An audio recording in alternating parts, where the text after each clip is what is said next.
پناہ مانگتا ہوں میں اللہ کی شیطان مردود سے۔ شروع اللہ کا نام لے کر جو بڑا مہربان نہایت رحم کرنے والا ہے۔ قاف ہا یا عین صاد۔ یہ تمہارے پروردگار کی مہربانی کا بیان ہے جو اس نے اپنے بندے زکریا پر کی تھی جب انہوں نے اپنے پروردگار کو دبی آواز سے پکارا اور کہا کہ اے میرے پروردگار، میری ہڈیاں بڑھاپے کے سبب کمزور ہو گئی ہیں اور سر ہے کہ بڑھاپے کی وجہ سے شعلہ مارنے لگا ہے، اور اے میرے پروردگار، میں تجھ سے مانگ کر کبھی محروم نہیں رہا، اور میں اپنے بعد اپنے بھائی بندوں سے ڈرتا ہوں، اور میری بیوی بانجھ ہے۔ تو مجھے اپنے پاس سے ایک وارث عطا فرما جو میری اور اولاد یعقوب کی میراث کا مالک ہو، اور اے میرے پروردگار، اس کو ایک پسندیدہ انسان بنائیو۔ اے زکریا، ہم تم کو ایک لڑکے کی بشارت دیتے ہیں جس کا نام یحییٰ ہے۔ اس سے پہلے ہم نے اس نام کا کوئی شخص پیدا نہیں کیا۔ انہوں نے کہا، پروردگار، میرے ہاں کس طرح لڑکا ہوگا جبکہ میری بیوی بانجھ ہے اور میں بڑھاپے کی انتہا کو پہنچ گیا ہوں۔ حکم ہوا کہ اسی طرح ہوگا۔ تمہارے پروردگار نے فرمایا ہے کہ مجھے یہ آسان ہے، اور میں پہلے تم کو بھی تو پیدا کر چکا ہوں اور تم کچھ چیز نہ تھے۔ کہا کہ پروردگار، میرے لیے کوئی نشانی مقرر فرما۔ فرمایا، نشانی یہ ہے کہ تم صحیح و سالم ہو کر 3 دن لوگوں سے بات نہ کر سکو گے۔ پھر وہ عبادت کے حجرے سے نکل کر اپنی قوم کے پاس آئے تو ان سے اشارے سے کہا کہ صبح و شام خدا کو یاد کرتے رہو۔ اے یحییٰ، ہماری کتاب کو زور سے پکڑے رہو۔ اور ہم نے ان کو لڑکپن میں دانائی عطا فرمائی تھی، اور اپنے پاس سے شفقت اور پاکیزگی دی تھی، اور پرہیزگار تھے، اور ماں باپ کے ساتھ نیکی کرنے والے تھے، اور سرکش اور نافرمان نہیں تھے۔ اور جس دن وہ پیدا ہوئے اور جس دن وفات پائیں گے اور جس دن زندہ کر کے اٹھائے جائیں گے، ان پر سلام اور رحمت ہے۔ اور اے محمد صلی اللہ علیہ وآلہ وسلم، اس کتاب میں مریم کا حال بیان کرو۔ جب وہ اپنے لوگوں سے الگ ہو کر مشرق کی طرف چلی گئیں تو انہوں نے ان کی طرف سے پردہ کر لیا۔ اس وقت ہم نے ان کی طرف اپنا فرشتہ بھیجا تو ان کے سامنے ٹھیک آدمی کی شکل بن گیا۔ مریم بولی کہ اگر تم پرہیزگار ہو تو میں تم سے خدا کی پناہ مانگتی ہوں۔ انہوں نے کہا کہ میں تو تمہارے پروردگار کا بھیجا ہوا یعنی فرشتہ ہوں، اور اس لیے آیا ہوں کہ تمہیں پاکیزہ لڑکا بخشوں۔ مریم نے کہا کہ میرے ہاں لڑکا کیوں کر ہوگا؟ مجھے کسی بشر نے چھوا تک نہیں، اور میں بدکار بھی نہیں ہوں۔ فرشتے نے کہا کہ یوں ہی ہوگا، تمہارے پروردگار نے فرمایا کہ یہ مجھے آسان ہے، اور میں اسے اسی طریق پر پیدا کروں گا تاکہ اس کو لوگوں کے لیے اپنی طرف سے نشانی اور ذریعہ رحمت اور مہربانی بناؤں، اور یہ کام مقرر ہو چکا ہے۔ تو وہ اس بچے کے ساتھ حاملہ ہو گئیں اور اسے لے کر ایک دور جگہ چلی گئیں۔ پھر زچگی کی تکلیف نے اسے ایک کھجور کے درخت کے نیچے پہنچا دیا۔ وہ کہنے لگیں کہ کاش میں اس سے پہلے مر چکتی اور بھولی بسری ہو گئی ہوتی۔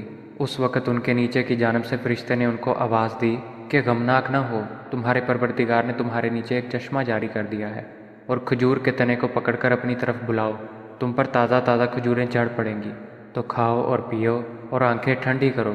اگر تم کسی آدمی کو دیکھو تو کہنا کہ میں نے خدا کے لیے روزے کی منت مانی، تو آج میں کسی آدمی سے ہرگز کلام نہیں کروں گی۔ پھر وہ اس بچے کو اٹھا کر اپنی قوم کے لوگوں کے پاس لے آئیں۔ وہ کہنے لگے کہ مریم، یہ تو نے برا کام کیا۔ اے ہارون کی بہن، نہ تو تیرا باپ ہی بد اتوار آدمی تھا اور نہ تیری ماں ہی بدکار تھی۔ تو مریم نے اس لڑکے کی طرف اشارہ کیا۔ وہ بولے کہ ہم اس سے کہ گود کا بچہ ہے کیوں کر بات کریں؟ بچے نے کہا کہ میں خدا کا بندہ ہوں، اس نے مجھے کتاب دی ہے اور نبی بنایا ہے، اور میں جہاں ہوں اور جس حال میں ہوں مجھے صاحب برکت کیا ہے، اور جب تک زندہ ہوں مجھ کو نماز اور زکوٰۃ کا ارشاد فرمایا ہے، اور مجھے اپنی ماں کے ساتھ نیک سلوک کرنے والا بنایا ہے، اور سرکش و بدبخت نہیں بنایا۔ اور جس دن میں پیدا ہوا اور جس دن مروں گا اور جس دن زندہ کر کے اٹھایا جاؤں گا، مجھ پر سلام و رحمت ہے۔ یہ مریم کے بیٹے عیسیٰ ہیں، اور یہ سچی بات ہے جس میں لوگ شک کرتے ہیں۔ خدا کو سزاوار نہیں کہ کسی کو بیٹا بنائے۔ وہ پاک ہے، جب کسی چیز کا ارادہ کرتا ہے تو اسے یہی کہتا ہے کہ ہو جا، تو وہ ہو جاتی ہے۔ اور بے شک خدا ہی میرا اور تمہارا پروردگار ہے، تو اسی کی عبادت کرو، یہی سیدھا رستہ ہے۔ پھر اہل کتاب کے فرقوں نے باہم اختلاف کیا، سو جو لوگ کافر ہوئے ہیں ان کو بڑے دن یعنی قیامت کے روز حاضر ہونے سے خرابی ہے۔ وہ جس دن ہمارے سامنے آئیں گے کیسے سننے والے اور کیسے دیکھنے والے ہوں گے، مگر ظالم آج صریح گمراہی میں ہیں۔ اور ان کو حسرت و افسوس کے دن سے ڈراؤ جب بات فیصل کر دی جائے گی، اور وہ غفلت میں پڑے ہوئے ہیں اور ایمان نہیں لاتے۔ ہم ہی زمین کے اور جو لوگ اس پر بستے ہیں ان کے وارث ہیں، اور ہماری ہی طرف ان کو لوٹنا ہوگا۔ اور کتاب میں ابراہیم کو یاد کرو، بے شک وہ نہایت سچے پیغمبر تھے۔ جب انہوں نے اپنے باپ سے کہا کہ ابا، آپ ایسی چیزوں کو کیوں پوچھتے ہیں جو نہ سنیں اور نہ دیکھیں اور نہ آپ کے کچھ کام آ سکیں؟ ابا جان، مجھے ایسا علم ملا ہے جو آپ کو نہیں ملا ہے، تو میرے ساتھ ہو جائیے، میں آپ کو سیدھی راہ پر چلا دوں گا۔ ابا جان، آپ شیطان کی بندگی نہ کریں، بے شک شیطان رحمان کا نافرمان ہے۔ ابا جان، مجھے ڈر لگتا ہے کہ آپ کو خدا کا عذاب آ پکڑے اور آپ شیطان کے ساتھی ہو جائیں۔ اس نے کہا، ابراہیم، کیا تو میرے معبودوں سے برگزشتہ ہے؟ اگر تو باز نہ آئے گا تو میں تجھے سنسار کر دوں گا اور تو ہمیشہ کے لیے مجھ سے دور ہو جا۔ ابراہیم نے سلام علیکہ کہا اور کہا کہ میں آپ کے لیے اپنے پروردگار سے بخشش مانگوں گا، بے شک وہ مجھ پر نہایت مہربان ہے، اور میں آپ لوگوں سے اور جن کو آپ خدا کے سوا پکارا کرتے ہیں ان سے کنارہ کرتا ہوں اور اپنے پروردگار ہی کو پکاروں گا۔ امید ہے کہ میں اپنے پروردگار کو پکار کر محروم نہیں رہوں گا۔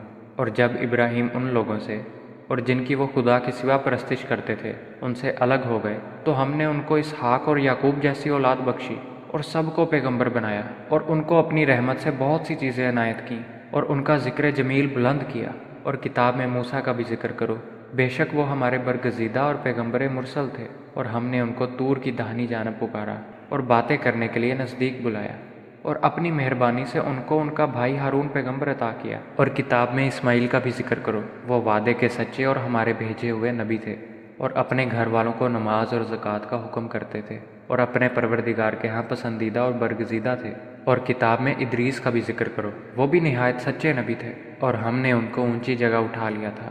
یہ وہ لوگ ہیں جن پر خدا نے اپنے پیغمبروں میں سے فضل کیا، یعنی اولاد آدم میں سے، اور ان لوگوں میں سے جن کو نوح کے ساتھ کشتی میں سوار کیا، اور ابراہیم اور یعقوب کی اولاد میں سے، اور ان لوگوں میں سے جن کو ہم نے ہدایت دی اور برگزیدہ کیا۔ جب ان کے سامنے ہماری آیتیں پڑھی جاتی تھیں تو سجدے میں گر پڑتے اور روتے رہتے تھے۔ پھر ان کے بعد چند ناخلف ان کے جانشین ہوئے جنہوں نے نماز کو چھوڑ دیا، گویا اسے کھو دیا، اور خواہشات نفسانی کے پیچھے لگ گئے، سو عنقریب ان کو گمراہی کی سزا ملے گی۔ ہاں، جس نے توبہ کی اور ایمان لایا اور عمل نیک کیے، وہ لوگ بہشت میں داخل ہوں گے اور ان کا ذرا نقصان نہ کیا جائے گا، یعنی بہشت جاودانی سے جس کا خدا نے اپنے بندوں سے وعدہ کیا ہے اور جو ان کی آنکھوں سے پوشیدہ ہے۔ بے شک اس کا وعدہ نیکوکاروں کے سامنے آنے والا ہے، وہ اس میں سلام کے سوا کوئی بیہودہ کلام نہ سنیں گے، اور ان کے لیے صبح و شام کا کھانا تیار ہوگا۔ یہی وہ جنت ہے جس کا ہم اپنے بندوں میں سے ایسے شخص کو وارث بنائیں گے جو پرہیزگار ہوگا۔ اور فرشتوں نے پیغمبر کو جواب دیا کہ ہم تمہارے پروردگار کے حکم کے سوا نہیں اتر سکتے، جو کچھ ہمارے آگے ہے اور پیچھے ہے اور جو ان کے درمیان ہے سب اسی کا ہے، اور تمہارا پروردگار بھولنے والا نہیں، یعنی آسمان اور زمین کا اور جو ان کے درمیان ہے سب کا پروردگار ہے، تو اسی کی عبادت کرو اور اسی کی عبادت پر ثابت قدم رہو۔ بھلا تم کوئی اس کا ہم نام جانتے ہو؟ اور انسان کہتا ہے کہ جب میں مر جاؤں گا تو کیا زندہ کر کے نکالا جاؤں گا؟ کیا انسان یاد نہیں کرتا کہ ہم نے اس کو پہلے بھی پیدا کیا تھا اور وہ کچھ بھی چیز نہ تھا؟ تمہارے پروردگار کی قسم، ہم ان کو جمع کریں گے اور شیطانوں کو بھی، پھر ان سب کو جہنم کے گرد حاضر کریں گے اور وہ گھٹنوں پر گرے ہوئے ہوں گے۔ پھر ہر جماعت میں سے ہم ایسے لوگوں کو کھینچ نکالیں گے جو خدا سے سخت سرکشی کرتے تھے، اور ہم ان لوگوں سے خوب واقف ہیں جو ان میں داخل ہونے کے زیادہ لائق ہیں۔ اور تم میں کوئی شخص نہیں مگر اسے اس پر گزرنا ہوگا، یہ تمہارے پروردگار پر لازم اور مقرر ہے۔ پھر ہم پرہیزگاروں کو نجات دیں گے اور ظالموں کو اس میں گھٹنوں کے بل پڑا ہوا چھوڑ دیں گے۔ اور جب ان لوگوں کے سامنے ہماری آیتیں پڑھی جاتی ہیں تو جو کافر ہیں وہ مومنوں سے کہتے ہیں کہ دونوں فریق میں سے مکان کس کے اچھے اور مجلسیں کس کی بہتر ہیں، اور ہم نے ان سے پہلے بہت سی امتیں ہلاک کر دیں، وہ لوگ ان سے ٹھاٹھ اور نمود میں کہیں اچھے تھے۔ کہہ دو کہ جو شخص گمراہی میں پڑا ہوا ہے خدا اس کو آہستہ آہستہ مہلت دیے جاتا ہے، یہاں تک کہ جب اس چیز کو دیکھ لیں گے جس کا ان سے وعدہ کیا جاتا ہے، خواہ عذاب اور خواہ قیامت، تو اس وقت جان لیں گے کہ مکان کس کا برا ہے اور لشکر کس کا کمزور ہے۔ اور جو لوگ ہدایت یاب ہیں خدا ان کو زیادہ ہدایت دیتا ہے، اور نیکیاں جو باقی رہنے والی ہیں وہ تمہارے پروردگار کے صلے کے لحاظ سے خوب اور انجام کے اعتبار سے بہتر ہے۔ بھلا تم نے اس شخص کو دیکھا جس نے ہماری آیتوں سے کفر کیا اور کہنے لگا کہ اگر میں از سر نو زندہ ہوا بھی تو یہی مال اور اولاد مجھے وہاں ملے گا؟ کیا اس نے غیب کی خبر پا لی ہے یا خدا کے یہاں سے عہد لے لیا ہے؟ ہرگز نہیں۔ یہ جو کچھ کہتا ہے ہم اس کو لکھتے جاتے اور اس کے لیے آہستہ آہستہ عذاب بڑھاتے جاتے ہیں، اور جو چیزیں یہ بتاتا ہے ان کے ہم وارث ہوں گے، اور یہ اکیلا ہمارے سامنے آئے گا۔ اور ان لوگوں نے خدا کے سوا اور معبود بنا لیے ہیں تاکہ وہ ان کے لیے موجب عزت و مدد ہوں، ہرگز نہیں۔ وہ معبودان باطل ان کی پرستش سے انکار کریں گے اور ان کے دشمن و مخالف ہوں گے۔ کیا تم نے نہیں دیکھا کہ ہم نے شیطانوں کو کافروں پر چھوڑ رکھا ہے کہ وہ ان کو خوب اکساتے رہتے ہیں؟ تو تم ان پر عذاب کے لیے جلدی نہ کرو، اور ہم تو ان کے لیے دن شمار کر رہے ہیں۔ جس روز ہم پرہیزگاروں کو خدا کے سامنے بطور مہمان جمع کریں گے اور گنہگاروں کو دوزخ کی طرف پیاسے ہانک لے جائیں گے، تو لوگ کسی کی سفارش کا اختیار نہ رکھیں گے مگر جس نے خدا سے اقرار لیا ہو، اور کہتے ہیں کہ خدا بیٹا رکھتا ہے۔ ایسا کہنے والو، یہ تو تم بری بات زبان پر لائے ہو۔ قریب ہے کہ اس افطرا سے آسمان پھٹ پڑے اور زمین شک ہو جائے اور پہاڑ پارا پارا ہو کر گر پڑے کہ انہوں نے خدا کے لیے بیٹا تجویز کیا، اور خدا کو شایع نہیں کہ کسی کو بیٹا بنائے۔ تمام شخص جو آسمانوں اور زمین میں ہیں سب خدا کے روبرو بندے ہو کر آئیں گے۔